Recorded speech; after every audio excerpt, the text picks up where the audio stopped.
we see.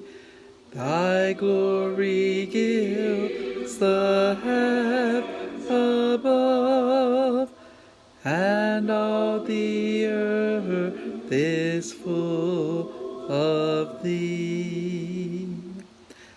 Thy voice we hear, thy presence feel, while thou too pure for mortals high, enwrapped in clouds invisible,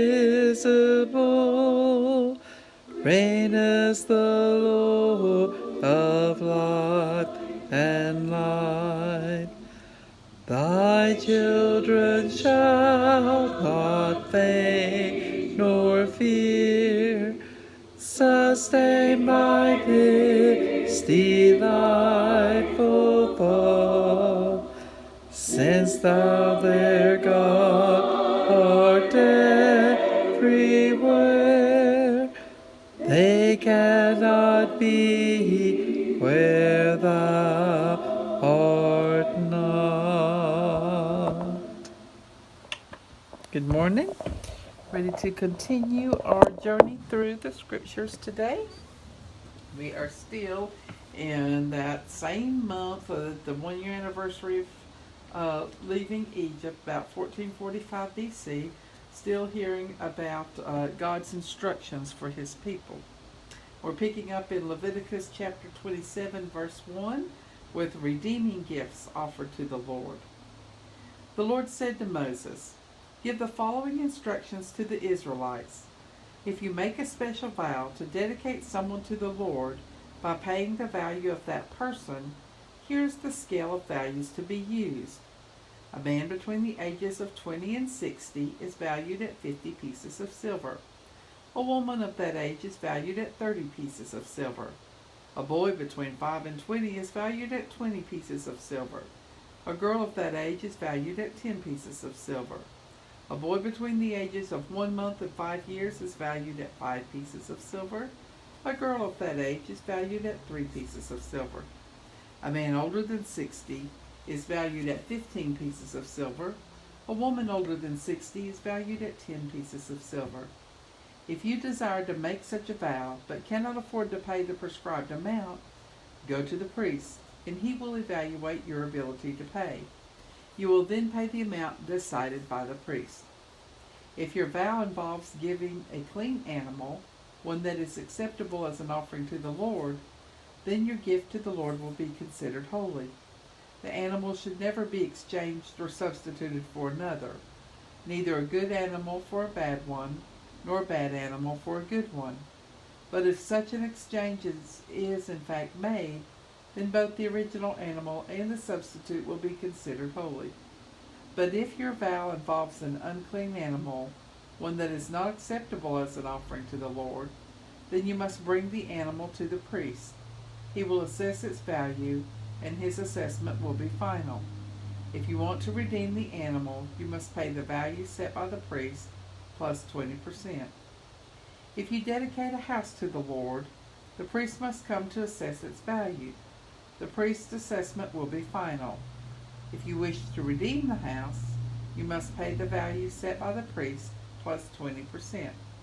Then the house will again belong to you. If you dedicate to the Lord a piece of your ancestral property, its value will be assessed by the amount of seed required to plant it. 50 pieces of silver for an area that produces 5 bushels of barley seed. If the field is dedicated to the Lord in the year of Jubilee, then the entire assessment will apply. But if the field is dedicated after the year of Jubilee, the priest must assess the land's value in proportion to the years left until the next year of Jubilee. If you decide to redeem the dedicated field, you must pay the land's value as assessed by the priest plus 20%. Then the field will again belong to you. But if you decide not to redeem the field, or if the field is sold to someone else by the priest, it can never be redeemed. When the field is released in the year of Jubilee, it will be holy, a field specially set apart for the Lord. It will become the property of the priest. If you dedicate to the Lord a field that you have purchased, but which is not part of your ancestral property, the priest must assess its value based on the years until the next year of Jubilee. You must then give the assessed value of the land as a sacred donation to the Lord. In the year of Jubilee, the field will be released to the original owner from whom you purchased it. All the value assessments must be measured in terms of the standard sanctuary shekel. You must not dedicate to the Lord the firstborn of your cattle or sheep, because the firstborn of these animals already belong to him. However, if it is the firstborn of a ceremonially unclean animal, you may redeem it by paying the priest's assessment of its worth plus 20%. If you do not redeem it, the priest may sell it to someone else for its assessed value. However, anything specially set apart by the Lord, whether a person, an animal, or an inherited field, must never be sold or redeemed. Anything devoted in this way has been set apart for the Lord as holy. A person specially set apart by the Lord for destruction cannot be redeemed. Such a person must be put to death. A tenth of the produce of the land, whether grain or fruit, belongs to the Lord and must be set apart to him as holy. If you want to redeem the Lord's tenth of the fruit of the grain, you must pay its value plus 20%. The Lord also owns every 10th animal counted off from your herd and flocks. They are set apart to him as holy. The 10th animal must not be selected on the basis of whether it is good or bad, and no substitutions will be allowed. If any exchange is in fact made, then both the original animal and the substituted one will be considered holy and cannot be redeemed. These are the commands that the Lord gave to the Israelites through Moses on Mount Sinai. Now we pivot to the book of Numbers, starting in chapter 1, verse 1, and hear about Israel's first census. This is again about a month after the tabernacle is completed, when the Lord told Moses to take a census. One day in mid-spring, during the second year after Israel's departure from Egypt, the Lord spoke to Moses in the tabernacle in the wilderness of Sinai. He said, "Take a census of the whole community of Israel, by their clans and families. List the names of all the men 20 years old or older who are able to go to war. You and Aaron are to direct the project, assisted by one family leader from each tribe. These are the tribes and the names of the leaders chosen for the task. Of the tribe of Reuben, Elazar, son of Shedeur. Of the tribe of Simeon, Shelumiel, son of Jerishadai. Of the tribe of Judah, Nashon, son of Abinadab. Of the tribe of Issachar, Nathaniel, son of Zuar. Of the tribe of Zebulun, Eliab, son of Helon.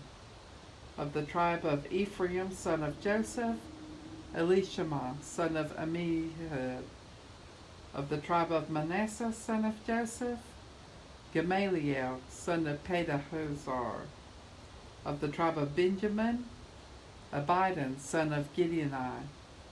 Of the tribe of Dan, Ahiezer, son of Ammishaddai. Of the tribe of Asher, Pagiel, son of Okran. Of the tribe of Gad, Eliasaph, son of Deuel.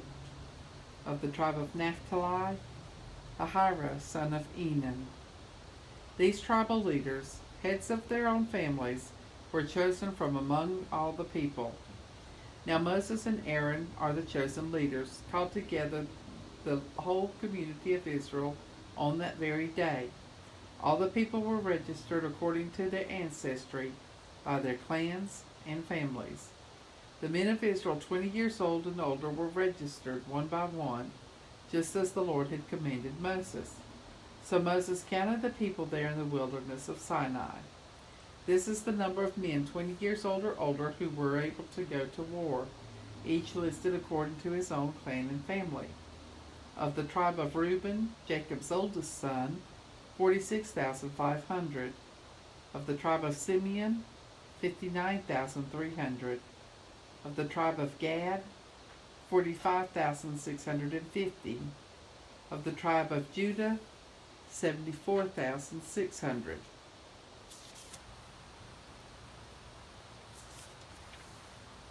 Of the tribe of Issachar, 54,400. Of the tribe of Zebulun, 57,400. Of the tribe of Ephraim, son of Joseph, 40,500. Of the tribe of Manasseh, son of Joseph, 32,200. Of the tribe of Benjamin, 35,400. Of the tribe of Dan, 62,700. Of the tribe of Asher, 41,500. And of the tribe of Naphtali, 53,400. These were the men counted by Moses and Aaron, and the 12 leaders of Israel, all listed according to their ancestral descent. They were counted by families, all the men of Israel who were 20 years old or older and able to go to war. The total number was 603,550. But this total did not include the Levites, for the Lord had said to Moses, "Exempt the tribe of Levi from the census. Do not include them when you count the rest of the Israelites. You must put the Levites in charge of the tabernacle of the covenant, along with its furnishings and equipment. They must carry the tabernacle and its equipment as you travel, and they must care for it and camp around it. Whenever the tabernacle is moved, the Levites will take it down and set it up again. Anyone else who goes too near the tabernacle will be executed. Each tribe of Israel will have a designated camping area with its own family banner. But the Levites will camp around the tabernacle of the covenant to offer the people of Israel protection from the Lord's fierce anger. The Levites are responsible to stand guard around the tabernacle." So the Israelites did everything just as the Lord had commanded. The word of God for the people of God. Thanks be to God. So our second hymn this morning is "Yes, Lord, Yes."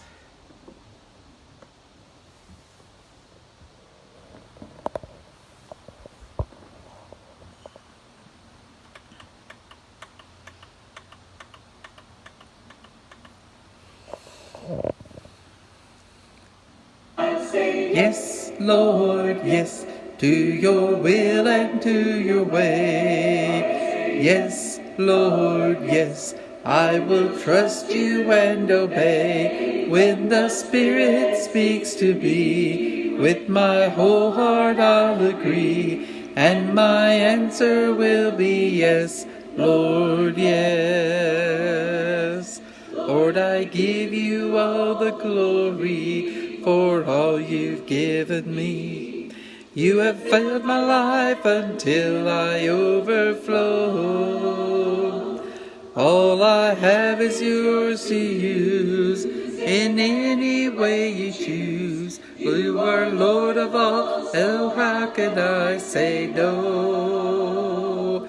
I say yes, Lord, yes, to your will and to your way. Yes, Lord, yes, I will trust you and obey. When the Spirit speaks to me, with my whole heart I'll agree, and my answer will be yes, Lord, yes. If I never knew the fullness of living in your will, I would never know how rich my life could be. Lord, my willingness to serve is the least that you deserve, for the blessing you have showered over me. I say yes, Lord, yes, to your will and to your way. Yes, Lord, yes, I will trust you and obey. When the Spirit speaks to me, with my whole heart I'll agree, and my answer will be yes, Lord, yes. When my answer will be yes, Lord, yes.